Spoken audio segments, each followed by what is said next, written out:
Welcome to the session guys, my name is Shubham Suryavanshi. और इस particular video में एक स्ट्रैटेजी देखने वाले हैं। साथ ही साथ जैसा आपने थंबनेल में देखा था कि कौन कौन से आईएमपी क्वेश्चन है जो एग्जाम में आ सकते हैं, मैं वो भी आपको इस पर्टिकुलर वीडियो में दिखा दूंगा और कहाँ मिल जाएंगे वो सारे क्वेश्चंस वो भी दिखा दूंगा।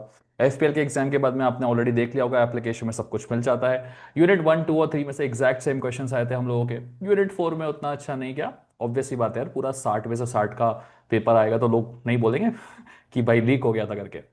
सो ऑब्वियसली यूनिट 4 में से उतना अच्छा नहीं गया, बट यूनिट नंबर 5 में फिर से 6 मार्क्स हमारे निकल गए थे। तो टोटल एफपीएल में जैसे हमारा 42 आउट ऑफ 60 निकल आया था, वैसे ही फिजिक्स में भी हम क्या करना चाहते हैं उस पर डिस्कशन करेंगे।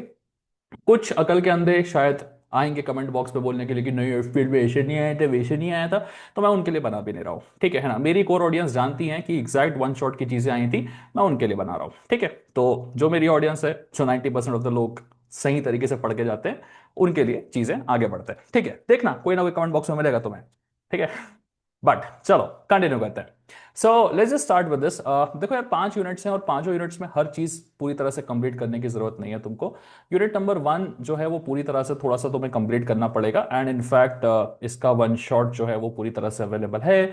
यूट्यूब में फ्री डाला हुआ है वन शॉट। प्लीज इस पर्टिकुलर वीडियो के वन शॉट को देख लीजिए, यूनिट के पूरे कंसेप्ट क्लियर हो जाएंगे।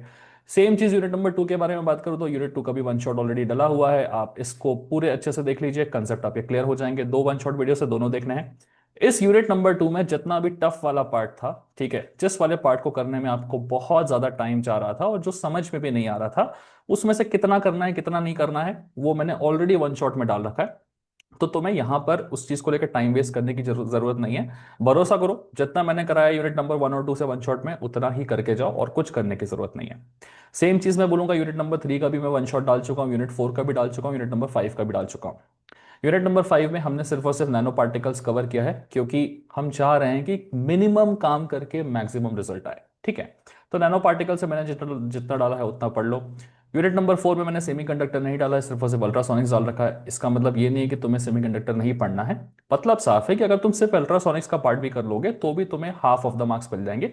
12 में से मिनिमम 6 नंबर तुम्हारे कहीं नहीं गए, ठीक है ना। और एक्स्ट्रा मार्क्स भी आ सकते हैं depending on the paper pattern, ठीक है ना। सेम चीज आपका इंटरफेरेंस, डिफ्लेक्शन, पोलराइजेशन के बारे में तो मैंने काफी कुछ पोलराइजेशन का और इंटरफेरेंस का ऑलरेडी एक्सप्लेन कर रखा है इनके वन शॉट में।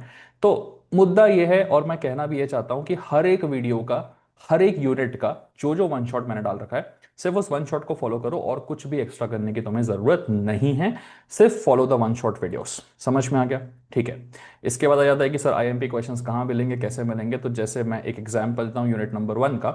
यूनिट नंबर 1 में जैसे आप हर एक क्वेश्चन कितने बार पूछा गया है और इन क्वेश्चंस के रिस्पेक्टिव आंसर्स कैसे लिखने हैं, तो हर एक क्वेश्चन का सॉल्यूशन अगर आपको चाहिए है तो डिस्क्रिप्शन में एप्लीकेशन का लिंक है, वहां से क्लिक करो। क्लिक करने के बाद में जो मोस्ट इंपॉर्टेंट सवाल आपका था कि हमें कल के एग्जाम के क्वेश्चंस बताइए, मैं कल के एग्जाम के ही क्वेश्चंस बता रहा हूं, ठीक है ना। तो इस तरीके से, क्या हुआ, जस्ट अ सेकेंड, हाँ। तो अपनी जो लिस्ट है वो इस तरीके से रेडी है कल के क्वेश्चंस की, और सिर्फ क्वेश्चंस ही नहीं है, सॉल्यूशंस भी हैं इनके। तो आप डिस्क्रिप्शन से एप्लीकेशन डाउनलोड कर लीजिए, वहां पे आपको फिजिक्स का कोर्स मिल जाएगा। 45 रुपीज का पेमेंट करना है। पे करने के बाद में ये कोर्स ओपन हो जाएगा आपका। जैसे ही कोर्स ओपन होगा उसके अंदर कंटेंट मिलेगा आपको। तो अगर आपके पास टाइम कम है तो आपको सीधा फोकस कहाँ करना है, आईएमपी क्वेश्चंस एंड सॉल्यूशंस पे करना है, ठीक है। अगर आप हर एक यूनिट के IMP questions and solutions cover up कर लेंगे तो यही क्वेश्चंस कल को आपको एग्जाम में देखने को मिलने वाले हैं, और यही आपको लिखना है। अगर आप चाहें तो मैं एक आधा ओपन करके दिखा देता हूं कि इस तरीके से। ये देखिए, लेजर वाला क्वेश्चन 4 बार प्रीवियस ईयर में पूछा जा चुका है, ठीक है। और अगर आप उसका एक्सप्लेनेशन देखना चाहें तो इस तरीके से पूरा एक्सप्लेनेशन उसका अवेलेबल है कि हमें क्या क्या लिखना है। लेजर लिखना है तो उसकी डेफिनेशन हो गई, कैरेक्टरिस्टिक्स लिखनी है तो ये 4 कैरेक्टरिस्टिक। हर एक क्वेश्चन में डायग्राम बनाना जरूरी है तो आप इस तरीके से डायग्राम बनाएंगे। उसके बाद आपसे ये भी बोला गया था कि explain in brief one industrial application of laser. तो इंडस्ट्री में एक बहुत अच्छा एप्लीकेशन होता है कटिंग का, तो उस कटिंग का ये डायग्राम बनाएंगे, ये आंसर लिखेंगे। तो हर क्वेश्चन में कितना आंसर लिखना है ये तक उस पीडीएफ में अवेलेबल है ना। सो बेहतर ये रहेगा कि आप फटाफट से जाके उस पीडीएफ को उठा लीजिए। अगला वाला क्वेश्चन देखिए, स्टिमुलेटेड अमीशन क्या होता है और उस अमीशन के क्या क्या टाइप्स होते हैं, उसका सिग्निफिकेंस क्या होता है। तो पहले स्टिमुलेटेड अमीशन के बारे में बताया, उसके बाद फिर उसका सिग्निफिकेंस, हमें सिग्निफिकेंस लोगों को पता ही नहीं होता क्या लिखना है सिग्निफिकेंस में, तो सिग्निफिकेंस में आपको ये 4 पॉइंट्स लिख के आना है एग्जाम में, ठीक है। तो इस तरीके से मैंने पूरा बना के डाल दिया है, आप इस पीडीएफ को उठा लीजिए।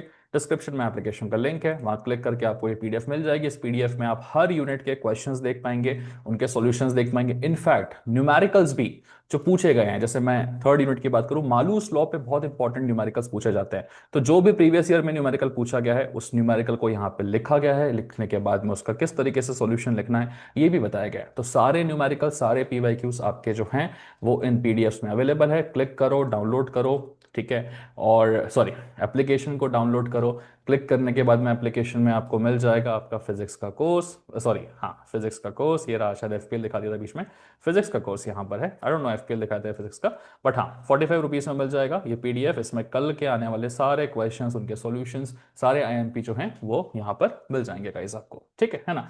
तो मेन मुद्दे की बात यही थी जो मुझे आपको से शेयर करनी थी, है ना। और मोस्ट इंपॉर्टेंटली इसके बाहर कुछ भी पढ़ के जाने की जरूरत नहीं है तुमको, अगर तुम्हें एटलीस्ट टारगेट करना है। हाँ ये भी बता देता हूँ, ठीक है, कि भाई कितने तक का तुम्हारा स्कोर निकल आएगा, ठीक है।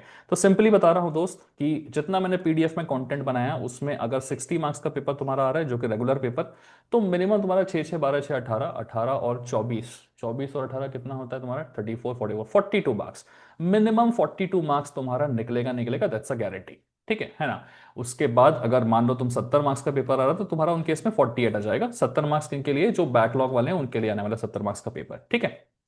जो रेगुलर वाले हैं उनका 42 मार्क्स का पेपर आने वाला है। किसी भी पैटर्न में आया है, सॉल्व एनी 3 लिख के आया, सॉल्व एनी 2 लिख के आया, एमसीक्यू पूछे ना पूछे फर्क नहीं पड़ता, अपने पीडीएफ में से मिनिमम 42 मार्क्स का आएगा ही आएगा, तो उनके लिए है। अब जिसको 60 में से 60 चाहिए उसको वैसे भी मेरी कोई जरूरत नहीं है, और जिसको 60 में से 60 चाहिए उसको 42 मार्क्स उसने यहां से पढ़ लेना है, और बड़ा बाकी का एक्स्ट्रा वाला वो कहीं और से पढ़ सकता है, ठीक है ना। तो मेरी ऑडियंस के लिए मैंने एटलीस्ट बेयर मिनिमम जो चाहिए उन्हें निकालने के लिए वो मैंने यहाँ पे दिखा दिया है, ठीक है। पीडीएफ कहाँ से परचेस करनी है तुमको पता चल चुका है, ठीक है। सो शॉर्ट में रखते हैं, ज़्यादा कुछ डिटेलिंग करेंगे नहीं। स्ट्रैटेजी मैंने कहा कि ज़्यादा स्ट्रैटेजी करने की कोशिश मत करो।